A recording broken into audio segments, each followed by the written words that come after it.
BJP സ്ഥാനാർത്ഥിയെ നിലത്തടിച്ച് തെരഞ്ഞെടുപ്പ് commission. ഇതോടെ ജയിലിലാവുകയും ചെയ്തു നമ്മുടെ എം.എൽ.എ കൂടിയായ ബി.ജെ.പി സ്ഥാനാർത്ഥി. ഇ.വി.എമ്മിൽ തൊട്ടത് മാത്രമേ സ്ഥാനാർത്ഥിക്ക് ഓർമ്മയുള്ളൂ. പിന്നീട് നടന്നതിന്റെ ബാക്കി പത്രമായിട്ടാണ് ജയിലിലേക്ക് എത്തിയതും. ഒഡീഷയിൽ വോട്ടിംഗ് മെഷീനുകൾ നശിപ്പിച്ച സംഭവത്തിൽ ബി.ജെ.പി സ്ഥാനാർത്ഥി അറസ്റ്റിലാവുകയാണ്. ചിലിക്കയിലെ ബി.ജെ.പി എം.എൽ.എയും ഗുർദ മണ്ഡലത്തിൽ നിന്നുള്ള സ്ഥാനാർത്ഥിയുമായ പ്രശാന്ത് ജഗ്ദേവാണ് അറസ്റ്റിലായത്.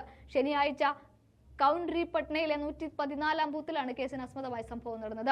പോളിംഗിനിടെ വോട്ടിംഗ് മെഷീൻ തകരാറിലാവുകയും തുടർന്ന് വോട്ട് ചെയ്യാനെത്തിയ പ്രശാന്ത് മേശയിൽ നിന്ന് ഇ.വി.എം തറയിലേക്ക് വലിച്ചെറിയുകയുമായിരുന്നു. ബൂത്തിലെ പ്രിസൈഡിംഗ് ഓഫീസറുമായി സ്ഥാനാർത്ഥി വാക്ക് തർക്കത്തിലാവുകയുണ്ടായി.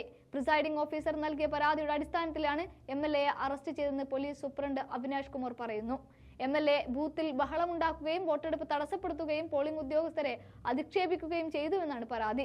ഭരണകക്ഷിയായ ബി.ജെ.ഡിയും ജഗ്ദേവിനെതിരെ കർശന നടപടി ആവശ്യപ്പെട്ട് മുഖ്യ തെരഞ്ഞെടുപ്പ് ഓഫീസർക്ക് പരാതിയും നൽകിയിരുന്നു.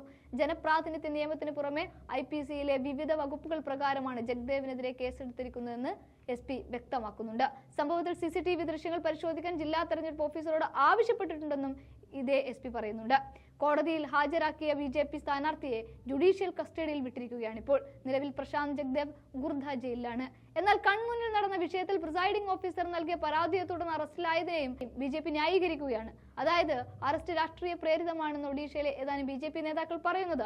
ഇതോടൊപ്പം തന്നെ പ്രിസൈഡിംഗ് ഓഫീസർ വോട്ടർമാരോട് മോശമായി പെരുമാറിയെന്നും അത് തന്നെയാണ് പ്രശാന്തിനോടും ചെയ്തതെന്നാണ് നേതാക്കളുടെ മറ്റൊരു പ്രതികരണം. വല്ലാത്തതരം ന്യായീകരണം.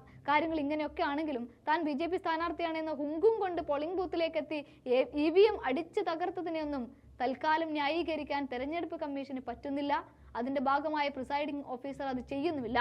എന്തുമാവാമെന്നുള്ളൊരു വിചാരം പൊതുവിൽ ബി.ജെ.പി പ്രവർത്തകർക്കുണ്ട്. അതുകൊണ്ടാണ് അവർ ഇത്തരത്തിൽ നീചമായ രീതിയിൽ പ്രവർത്തിക്കുന്നതും അതിനുശേഷം അതിനെ ന്യായീകരിക്കാൻ ഇറങ്ങി പുറപ്പെടുന്നതും. തൽക്കാലം അതിവിടെ നടന്നില്ല.